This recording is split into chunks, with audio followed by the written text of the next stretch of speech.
up, millennials? So, for today's video, wait lang, bago ang lahat, okay lang ba yung background ko? Please let me know sa comment section sa baba. Kasi, naisip ko kung yung plain, lang dito, plain background dito, or mas maganda yung may nakikita sa likod. So, yun lang. So, for today's video, sinasabi ko na nga, we are going to have what's in your school bag. So, without further ado, let's get into this video. Ito yung school bag ko, and mukha siyang malaki sa video, pero maliit lang siya. Maliit lang talaga. Siya yung maliit na size sa Anelo. Dito sponsored bigay ito ng nanay ko.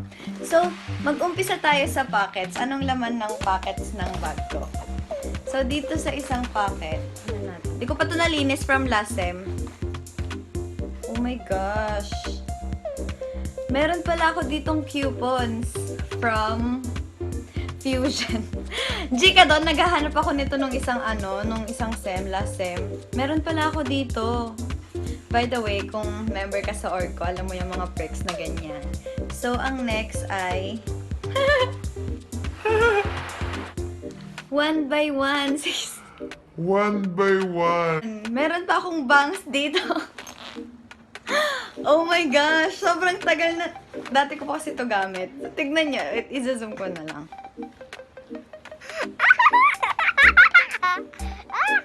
May bangs po ako dati. So, yun lang. Share ko lang. So, sa kabilang bulsa naman, lip balm. So, sabi ko sa inyo, always lip balm para hindi dry ang lips. So, dito ko rin nilalagay yung susi ng bag. Pero andun na siya sa baba ngayon. So, ito naman dito. Dito tayo sa harap. Ball pen. Kailangan natin yan. Hindi ko pa ito napapangalanan kasi bago pa siya. Dapat yung Gtech mo may pangalan kasi baka nasa ibang kamay na yan kinabukasan. Next, puro basura. Ito.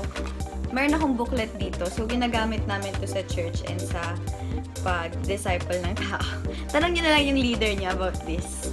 So, tignan na natin yung nasa loob. Wala talagang masyadong naman yung bag ko, guys. First day pa lang ngayon, ha? Share ko lang. Sa loob, meron ulit akong ballpen. Ito yung, nagamit ko na last sem. So, medyo paubos na siya. And, syempre, may pangalan dyan. Para hindi talaga mapunta sa ibang kamay. Ano pa ba? Oh my gosh! Ano to? Meron akong rice. Meron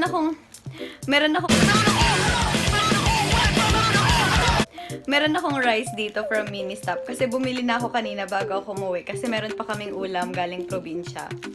Yun lang, tipid-tipid din pag may time. Siyempre, water bottle, wag mong kakalimutan para sa libreng tubig and para stay hydrated. For our next, ito, alam niyo naman na ito, napakita ko na siya sa video before. Ito ang aking Eco Kit. So, para meron dyang kutsara, tinidor, and straws. And syempre, panlinis ng straw. Kung napansin niyo din pala kanina, sinuksok ko lang yung kanin dito sa bag ko kasi I refused plastic. Kasi guys, kung nakita niyo yung mga pictures sa Facebook, 'di ba? 10 years before, then, and now, ano nangyayari sa mundo natin. So, sana may pakialam po kayo. And next, pabango. Hindi ako masyadong nagpapabango, pero lagi ko siyang dinadala for just in case lang. Next is yung pencil case. Ballpen case. Hindi ko favorite color yung pink ha, pero Hindi ko favorite color yung pink ha. pwede na. Next, payong. Asa tumasya, never mo dapat kalimutan ang iyong payong. Okay? Next. Okay, may story to. Bakit ako may ganito sa bag? Pero hindi ko naman siya dapat ikahiya. Nakakalat lang kasi siya, so natawa ako. Meron akong dito, napkin. Nilagay ko lang siya. Wala naman akong ngayon. Wala naman akong mens ngayon. Pero kasi, meron kaming vendo sa CR. Tapos, kumuha ako ng tissue. Bumili ako ng tissue doon. Tapos, sis, may free siya. Siguro yung unang kumuha, hindi niya nagalingan sa pag-turn ng knob. So, ayun, meron akong buy one, take one. May tissue na may napkin pa. Next is, ito. So, ako, filler lang ako. Hindi na ako bumibili ng binder para hindi masyadong mabigat sa bag. tipid tips. And, eto, notebook ko siya. Notebook ko siya sa accounting. Tapos, ito yung notebook ko sa law.